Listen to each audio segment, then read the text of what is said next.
بسم الله الرحمن الرحيم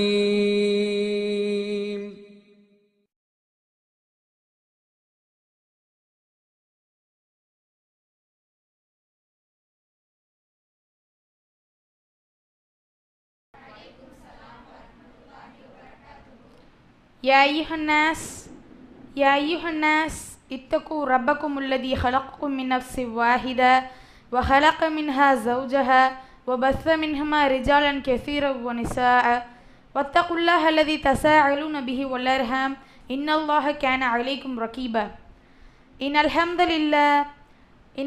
لله نعمده ونستعينه ونستغفره ونعوذ بالله من شرور أنفسنا ومن سيئات أعمالنا من يهده الله فلا مضل له ومن يضلله فلا هادي له أشهد أن لا إله إلا الله وأشهد أن محمدا عبده ورسوله أما بعد.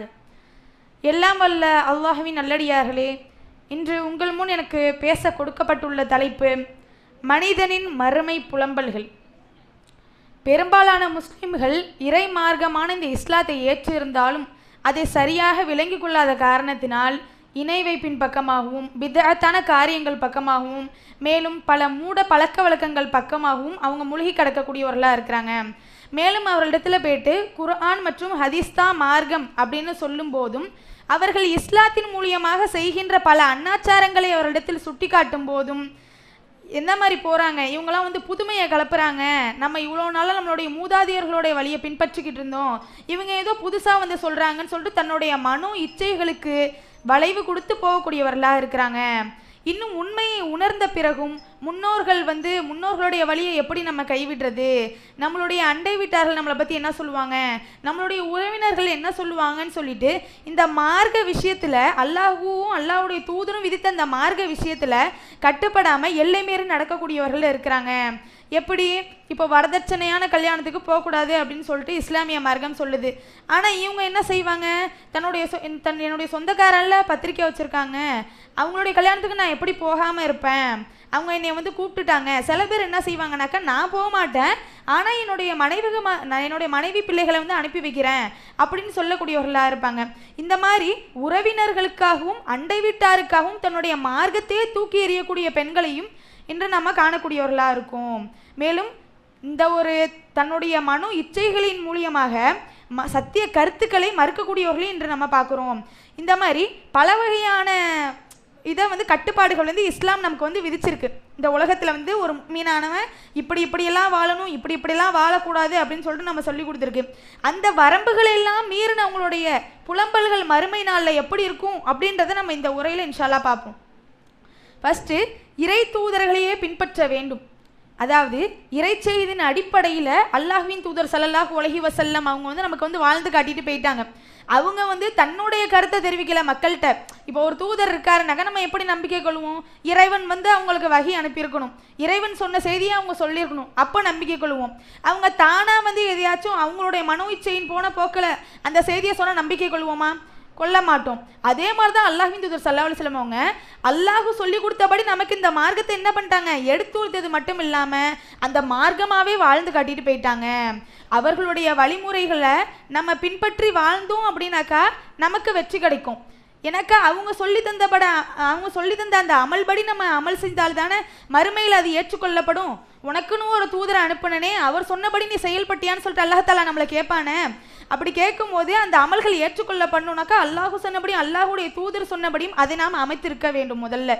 அப்படி இல்லைனா அப்படின்னாக்கா அது நஷ்டமடையக்கூடியதாக இருக்கு. அல்லாஹ் தஆலா யார் வெற்றியாளர்கள்னு சொல்றான், வமை யத்தீஇல்லாஹ வ ரசூலஹு ஃபகத் ஃபாஸ ஃபௌஸன் அலீமா. யார் அல்லாஹ்வையும் அல்லாஹுடைய தூதரையும் பின்பற்றுகிறாரோ அவர் மகத்தான வெற்றி அடைந்து விட்டார் அப்படின்னு சொல்லிட்டு அல்லாஹ் தஆலா சொல்றான். இன்னும் அல்லாஹ் தஆலா சொல்றான், அல்லாஹும் அவனது தூதரும் ஒரு விஷயத்தில் முடிவெடுத்து விட்டால் அதில் நம்பிக்கை கொண்ட பெண்களுக்கும் ஆண்களுக்கும் சுயவிருப்பம் கொள்வதற்கு எந்த விதமான உரிமையும் இல்லை அப்படின்னு சொல்லிட்டு அல்லாஹ் தஆலா சொல்லக்கூடியவனாக இருக்கான். எந்த உரிமையும் இல்லை அப்படின்னு சொல்லிட்டு அல்லாஹ் தஆலா சொல்லக்கூடியவனாக இருக்கான். இப்போ அல்லாஹுடைய தூதரும் என்ன பண்ணுறாங்க, இதுதான் மார்க்கம் அப்படின்னு சொல்கிறாங்க.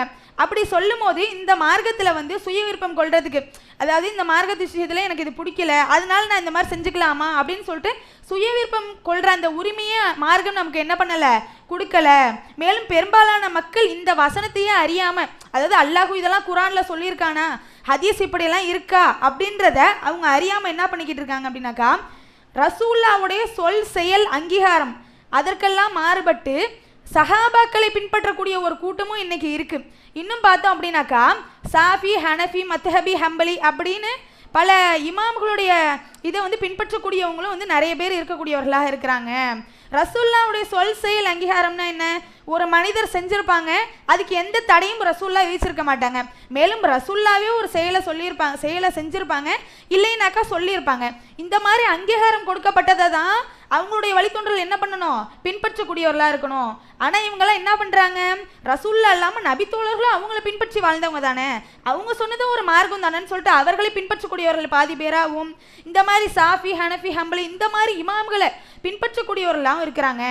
இவர்களிடம் சென்று நபி ஸல்லல்லாஹு அலைஹி வஸல்லம் அவங்க சொன்னதுதான் மார்க்கம், அவங்கள தான் வந்து நீங்கள் பின்பற்றணும் அப்படின்னு சொன்னாக்கா, இவங்க யாரா இது, இவ்வளோ நாளாக நம்ம வந்து முன்னோர்களோட இதெல்லாம் பின்பற்றி இருந்தோம், இவங்கெல்லாம் வந்து புதுமைவாதிகள், இவங்க ஏதோ புதுசாக நமக்கு வந்து சொல்கிறாங்க அப்படின்னு சொல்லிட்டு கேவலமாக, அதாவது பிரிவினைவாதிகள் அப்படின்னு சொல்லிட்டு பேசக்கூடியவங்களே நம்ம பார்க்குறோம். ஆனால் இவங்கெல்லாம் மறுமையில் நஷ்டமடைந்து நிற்கும் போது எப்படி புலம்புவாங்கன்றது அல்லாஹ் தஆலா தன் திருமறையில் சொல்லும் போது, யௌமைய அல்லுல் லாலிமு அலா யதிஹி, அநீதி இழைத்தவன் தனது கைகளை கடிக்கும் நாளில் யகூலு யா லைத்தனி இத்தஹது மஅ ரசூலுல்லாஹி சபீலா, இத்தூதருடன் நான் ஒரு தொடர்பை ஏற்படுத்தி இருக்கக்கூடாதா அப்படின்னு சொல்லிட்டு அந்த மனிதன் புலம்பக்கூடியவனாக இருப்பான். இம்மையிலே நபி ஸல்லல்லாஹு அலைஹி வஸல்லம் அவங்களுக்கு மாறு செய்த இந்த மனிதர்கள் எல்லாம் மறுமையில் வந்து அல்லாஹ்வின் தூதருக்கு நான் கட்டுப்பட்டிருக்க கூடாதா, அல்லாஹ்வுக்கு நான் கட்டுப்பட்டிருக்க கூடாதா அப்படின்னு சொல்லிட்டு புலம்புவர்களாக இருப்பாங்கன்னு சொல்லிட்டு அல்லாஹ் தஆலா தன் திருமறையில் சொல்கிறான். இது மட்டும்தான் இருக்கா வரம்பு மீறுற விஷயம், வரம்பு மீறக்கூடாத விஷயம்னு பார்த்தாக்கா கிடையாது. செல்வத்தினுடைய விஷயத்தில் இந்த உலகத்தில் என்ன பண்ணக்கூடாது, வரம்பு மீறக்கூடாது. செல்வத்தை பற்றி சொல்லும்போது செல்வமும் அதிகாரமும் அற்ப சுகம்தான் இந்த உலகத்தில்.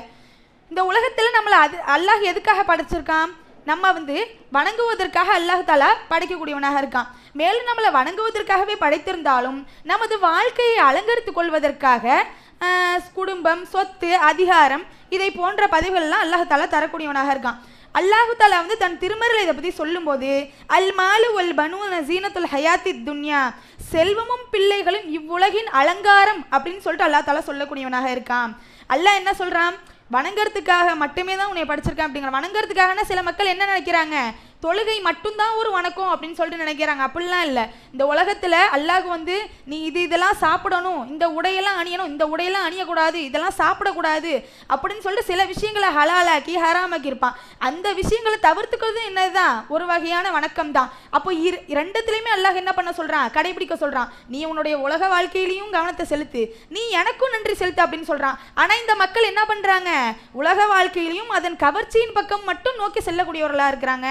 எந்த அளவுக்கு என்று பார்த்தோம் என்றால், அதாவது தன்னுடைய மார்க்கத்தையே விட்டு செல்வத்தை சம்பாதிக்கணும்னு சொல்லிட்டு அதிலே தன்னுடைய வாழ்க்கையை செலவழிக்கக்கூடியவர்களாக இருக்கிறாங்க. அல்லாஹ் தமக்கு கட்டளையிட்டதை அலட்சியமாக செய்யக்கூடிய மக்களாக இருக்கிறாங்க.